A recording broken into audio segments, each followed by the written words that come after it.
What's going on, everyone? Welcome back. It's your boy Anthony. And Gooch. And we're here to break down episode 7 of The Last of Us Left Behind. Left Behind, the same title as the DLC, which for people who are not gamers, that's downloadable content. This episode is one of the most true to the game. Yeah. Actually, Neil Druckmann gets the full writing credit for this episode, which I thought was pretty awesome. We get to see the show open up with Joel freshly hurt. It looks like he's come back to consciousness and they made it to this house. He's got the wound on him. It's really bad. Ellie's trying to cover it with a towel, do anything she can to stop the bleeding. He's shaking and shivering. He feels like good. it's the end, and he's trying to tell Ellie to leave him and go back and find his brother, go back to the settlement. He'll know what to do. Tommy will know what to do, and Ellie's not having it.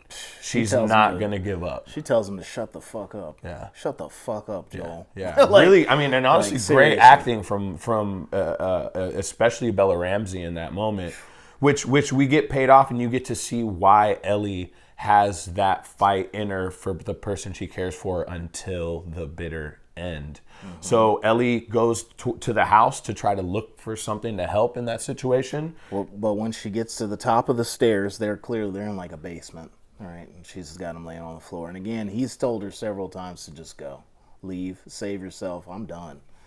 And so she runs up those stairs, and I guess we're wondering, like, you know, is she going to leave him, or what is she going to do? She gets to the top of those stairs, and she pauses. Then we cut back in time. Now we're in a gymnasium. Ellie's in sweats. She's running around a circle with a bunch of other young girls who are, I guess, at the Fedra school. Mm-hmm. Unfortunately, one of the other girls bullies her, right? Bumps her, takes her Walkman off her head, starts a little business with her, you know? She's and she tells her, hey, listen, you're not the one who fights. It's your friend who fights, and she's not here anymore. Mm-hmm. And man, you can see that, like, that fired Ellie up. You know what matters to Ellie? People. Ellie goes off. We see her start to throw a punch, and then we cut to principal's office. They obviously seem very familiar with each other already, so obviously Ellie is getting into trouble, as you can imagine somebody with her personality would. And then the officer is just really straight with her. He's like, you know, punishments don't really work for you, so let me let you know what's going to happen here. Fedra's kept this place together. He was like, there's only 2 paths for you here. One path is, you know, you go down this road and you continue with your bad behavior, and you're going to end up on this really crappy job, leading this crappy life. And he makes it personal because he tells her it's probably Bethany, who's the girl who she punches out. Yeah, Bethany will probably be your boss. Yeah, so if you continue down that path. But he knows that Ellie is smart. So he's like, or you could get your act together and you can become an officer and lead this way better life. And then we cut to her in her bedroom. She looks over to the other end of her room, and there's an empty bed there. So you see that that's probably this person that they're talking about that has been protecting her. Mm-hmm. So eventually Ellie falls asleep, and somebody sneaks into the window. You get this little, who is this going to be? Yeah. Obviously, for the people that played the game, we know what's coming here. And then, you know, we get to meet Riley, who's played by Storm Reed.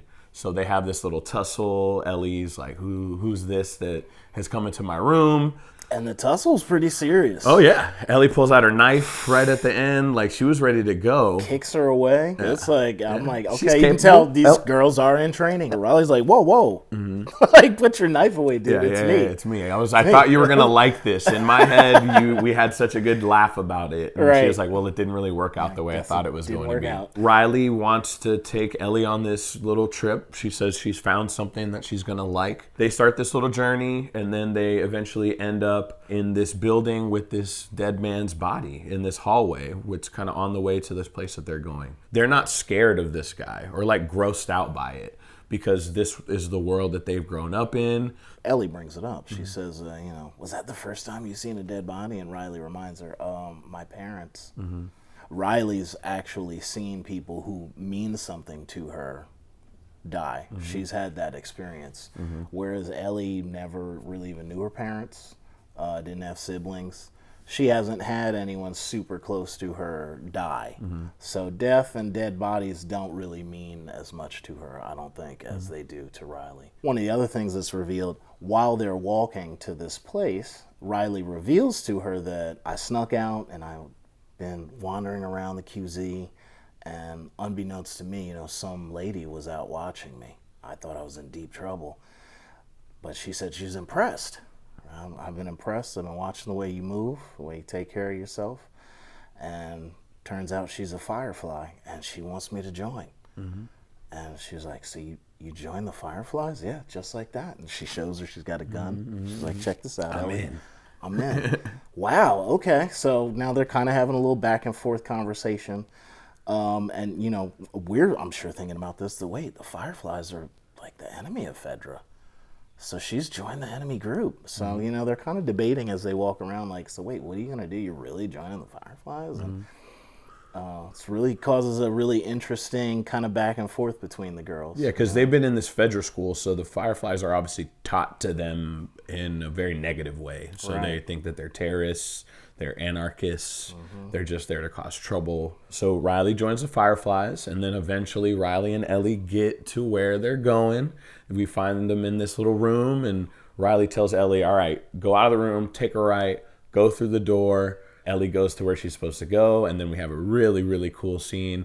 Riley turns on the lights to this old school mall that's not intact at all, but intact enough that you can recognize a lot of the stores. Yeah. And what I thought was really awesome about that shot is that it's fully CGI. Riley's trying to take her on a little magical journey for the evening, right? Like, this is something really special you've never seen. The four wonders of the mall. Right. Yeah. And so, it couldn't just be any mall. So I think that was probably part of it. Yeah, they right? CGI'd the perfect mall, basically. Right. They wanted this to look like a really cool mall, so it's not like a little crappy one level. It's 2-level mall. Oh, yeah. You can see way down all the big stores and the cool architecture and glowing lights from all the stores. And she's like, oh, wow, this is cool. Yeah. Any late 90s, early 2000s kid instantly recognizes where they are. This is where we used to go when we were kids. Teenage kids skipping school. If we were going to skip school or just wanted to hang out, you wanted to go to the mall. And really comes back to the writer, Neil Druckmann. Like, he talks about, him growing up, he wasn't the best student. He would skip all the time. And this is him, writing his perfect day, skipping school, but through the lens of the apocalypse. But, yeah, so we get to see Ellie's first interaction, which is with an escalator, which I thought was hilarious. Something that really wasn't in the game, but it was a really cool new addition. Very Elf-esque. Will Ferrell seeing the escalator for the first time, not knowing how to deal with it. Ellie trips, right, as she's running up and down the escalator, and she kind of falls into Riley's arms. Yeah. It's like, no, I'm fine. I'm fine. What we didn't mention either, they're drinking too. So they took the bottle from Mr. Deadman in the hallway, and they've been drinking this dead man's whiskey, which is, a bad omen. Every pirate will know that. I feel like everybody's had this day or a very similar day with you and your buddies, They take a walk a little further in the mall, and Riley asks Ellie to close her eyes. She's like, close your eyes, just give me your hand. You trust me? Well, I don't know. Should I? Yeah. Yes, you trust me with your life, she tells her. Well, she puts her hand in her hand, which is very tender, right? And they kind of walk around this corner, and she sees this beautiful old school carousel in the middle of the mall. And it really is lovely. I mean, you can tell it's very vintage. It's got gorgeous little paint on all the horses and lots of little lights. And Ellie just thinks this is magical. She's like, oh my God, this is incredible. Yep. She doesn't even know the half of it because Riley goes over to the control box and turns it on. Like, yo, this works? Yeah. And they get up on there, and man, the thing that I loved about this so much was the music. Did you notice the song? It was the Cure song? The Cure, just playing like on the heaven. Little jingles, just like heaven. The Cure, just like heaven plays, but it's like a bells, kind of like a carnival calliope type version of the song. Perfect music choice for this moment that feels like heaven. Absolutely, to Ellie. man. You can tell, right? That she's like, wow, this is really great. And they have another little swig of the whiskey and have some more laughs. Yeah, little tender moments too. And then eventually the carousel shuts down. It's like, oh man. Yeah. All right, well, I guess we'll move on to the next wonder. And she's like, good, it's right over there. And she points, and Ellie looks at this thing, and she's like, is that a time machine? Yeah. I love it. It's a photo booth. Yeah. And if you think about it, kind of a time machine. It is a time machine. It's able to freeze that moment in time that they're having. So they get in this photo booth and they don't know what to do, and it's very much plays out like the game. You're able to pick your poses in the game. They're very like awkward and like hurry up and get in position. Like, and I like they added this in. They don't mention any money in the game, but obviously these things cost money, right, to use these machines. She's like $5. Mm-hmm. I mean, honestly, for the situation that they're in, I mean, we've never even seen people use money in this world that we're living in now. So the fact that Riley has $5 and has this $5 bill, and she's like, "I've been saving this." She's like, "To use with you, dummy. Come on, like let's do it." But then they come up with fun poses just like you can do in the game. Like, we'll go back to back. All right, cool. Let's make faces. All right, let's be monsters. And they end up in that last little monster pose where they're like all wrapped around each other. So again, they're like very close and touching each other. Yeah. And Ellie, again, a little uncomfortable. She's, okay, get off of me now. Yeah.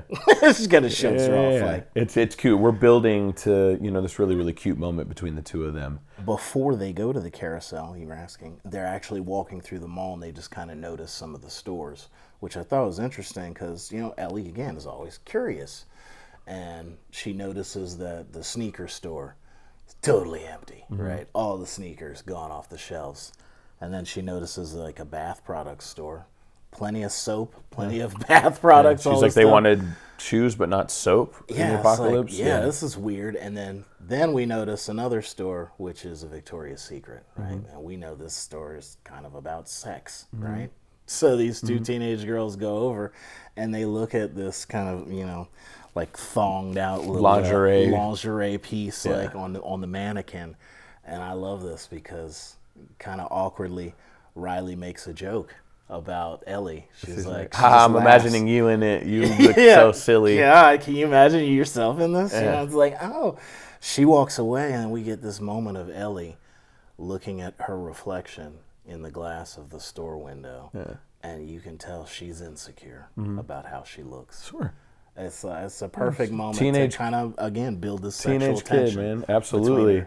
And then the subtle, thinking of you in it little thing. Yeah. Like, would she even like me? Like, I know I'm not that pretty. Like, you could just feel it in her looking at herself and like, oh my God. Right. I would look silly in this. Then we get to the next wonder. Yeah. And it's an arcade.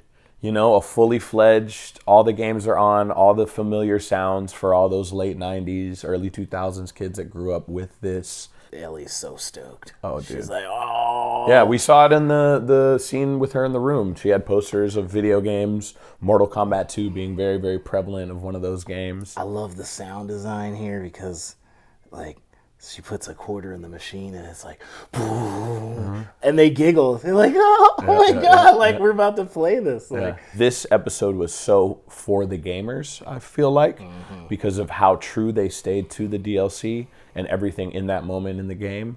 And this moment especially, because in the game, they don't have any of those properties, so they're not playing Mortal Kombat. They're playing their own proprietary game. I forgot the name of it, like The Reckoning or something like that. The Turning, which was actually the original name of Last of Us before it turned into Last of Us, which was a cool little touch. Okay, yeah. It was not only the fact that they stayed so true to it, but like this moment in the arcade with all these familiar games. Like they didn't just have Mortal Kombat 2, they had like Daytona USA and like Area 51 and just all these games that everyone knows and we all grew up with, like Time Crisis and stuff like that. So definitely an homage and a shout out from a video game creator. Absolutely. And it was basically his episode too. Like he wrote it and everything. So as a gamer, I really, really appreciated it. We get another moment of danger. Okay. Now. Oh, so yeah. We forget to touch they on pop it. some more quarters in the machine. They're having a good old time, right? But the camera starts pulling away from them. I love this move. The camera backs up very slowly. Music, ominous, starts playing, dark, The camera moves outside of the arcade and starts down the hallway of the mall and turns into this other store, which is a doll store, which we know from exploring in the Left Behind game, right? This store is dark. It's clearly the fungus is in this area. You can see it kind of growing up the walls. And you see a clicker who's grown into the wall in the fungus. The clicker wakes up cut away from that, and now we know there's tension. We're like, oh God, something can happen. Unfortunately, Ellie's like, I've got to get back. Like, it's late. I've got drills in the morning. Like, I can't get in trouble again. Like, I'm always getting in trouble. And Riley knows this is her moment. She has to tell her, which is that this is my last night in Boston. Not only did I join the Fireflies, but I'm being relocated to the Atlanta QZ. Marlene said that that's the best place for me. And she tells her in such a heartfelt way that I asked if I could bring you with me. And Marlene said no. I love Ellie's like, who the fuck is Marlene? Like, why who's she's the this boss other of woman you? who gets to decide what we're gonna do with our lives, But she explains to her that, listen, I turned 17 next month, and when you turn 17, you get your assignment with Fedra, right? The officer who we saw earlier disciplining Ellie, she's like, yeah, he told me what my assignment was going to be. And I was going to be on shit detail, literally. They don't see this same potential in her that they see in Ellie, when he's trying to get her to get on the right path. So, you got to feel for Riley in that moment. Like, you understand why she might need to make this change. Like, she doesn't want to be shoveling shit for the rest of her life. Yeah, like, and she also doesn't agree with Fedra at all either, and what they stand for. Ellie doesn't really take this news very well. She kind of takes it a little bit personal. They've been having such a good day, the perfect day in Ellie's eyes, and she's just going to snatch it all away and leave her. So Ellie, in a moment of kind of anger and rage, just leaves, and she's like, well, you don't have to say bye. You already did. You already did it. Boom. So she starts walking away. And then in a moment of love, Ellie turns around. It's not like anything happened. It's just like you could see she's going through it in her own mind. She regrets walking away that way. Sure. She sees the anger in that moment. She sees how wrong she was to just leave Riley there, especially with everything she's doing for her now in this moment. And she goes back. And then you get to hear this little distant scream. And you're like, oh, the clicker. The clicker's he's getting Riley, my God. Oh, no. So then she runs towards the sound, and she busts through this door with, like, some streamers hanging through it, and then she's in a Halloween store. And the thing that's screaming is a little, Halloween, like a Halloween decoration. Yeah. So Riley's like, gotcha. Well done, writers. Yeah. Well done. You got us, because everybody totally expected that. You got us, Neil. Yeah. All right. Good job, Neil. So then Riley's in there, and she's like, I knew you would come. She was like, I was saving this place for last. This was the last wonder. Eventually, they get a little bit closer. Ellie goes in for a kiss. She apologizes, and then Riley gives the, why are you apologizing? So she kind of gives her the, hey, I'm feeling you too. And then in a moment of brilliant acting from the both of them, you see that like good feeling flow over the both of them. The relief, right. In that moment. And as you should know, in an apocalyptic Neil Druckmann written show, that feeling doesn't last very long.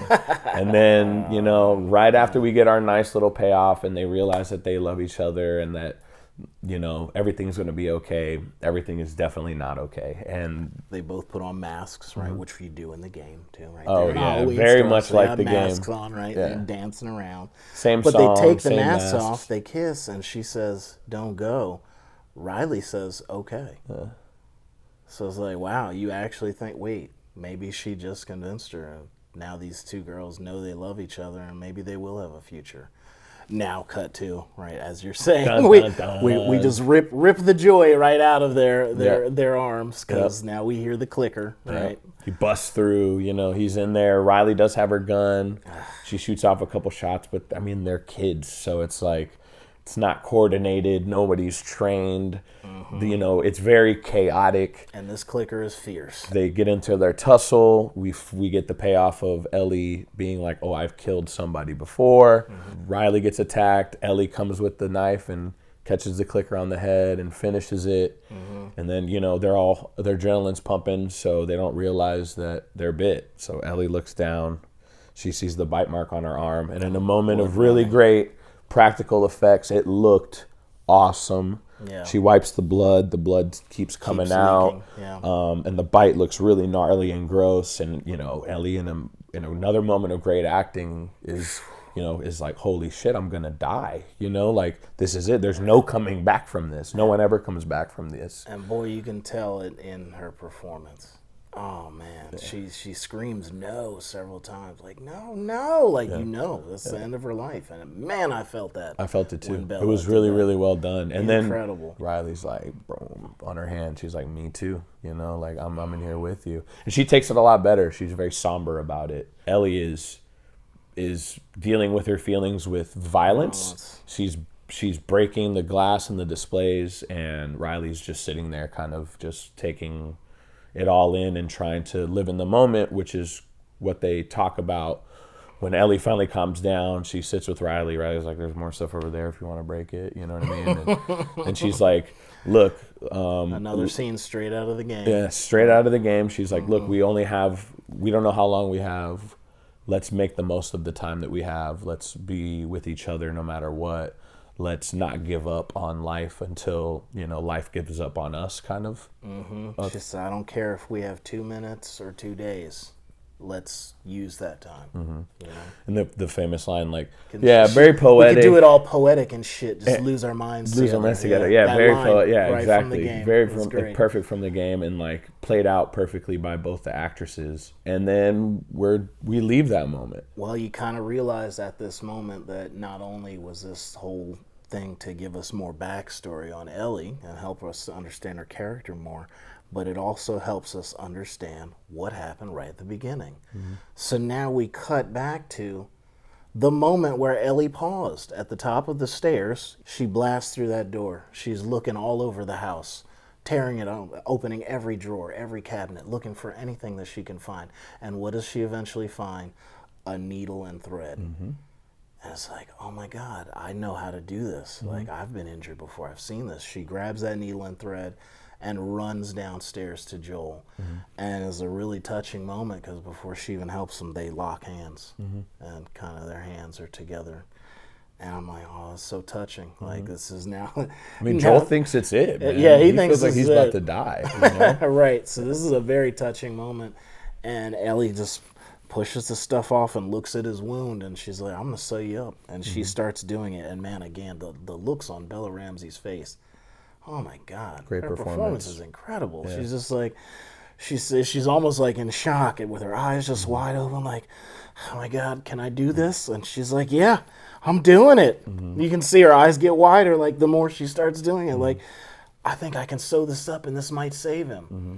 So it plays back to exactly what we learned with her and Riley, that, you know what, had they taken the route where they just decided to use Riley's gun and blow their brains out, we wouldn't be here today. She wouldn't even be there today, right? And we know now that Ellie could be the savior for the world. Mm-hmm.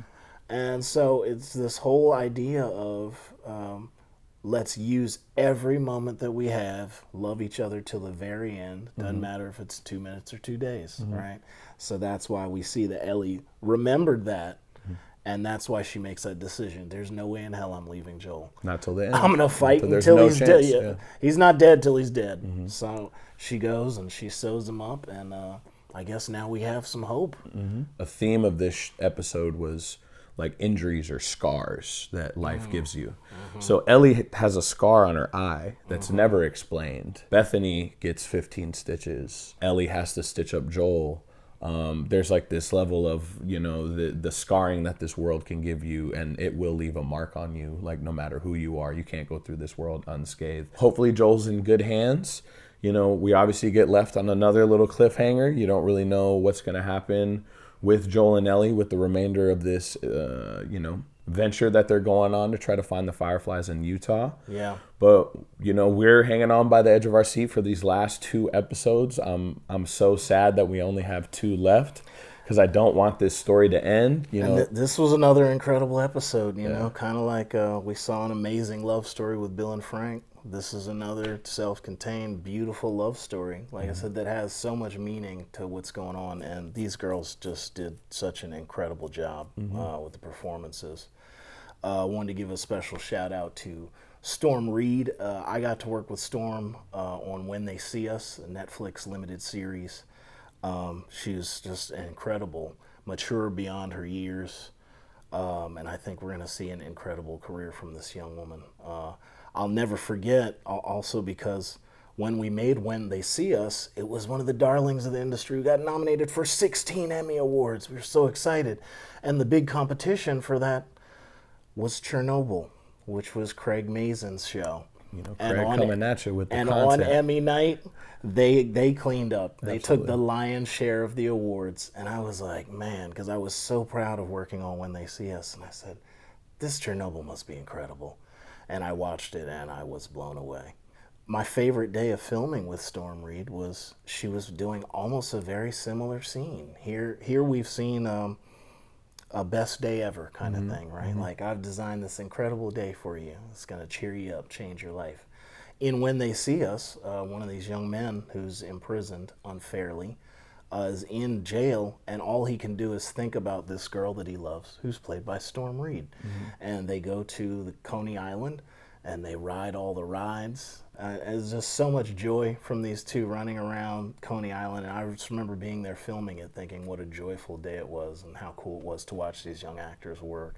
Thanks for sticking around, guys. We appreciate you getting to the end of the episode. Who's your favorite one-off character that you've seen in The Last of Us? Let us know down in the comments. You know, was it Bill? Was it Frank? Is it Riley? You know, for those that have played the game, is it somebody that we're going to meet in the future? We do get a little David preview here for the next episode. So stay tuned. You guys are in for a treat. These last 2 episodes are going to be packed with really, really cool moments. But yeah, guys, appreciate you getting here. I'm Anthony. And I'm Gooch. And we'll catch you on the next episode. See you guys.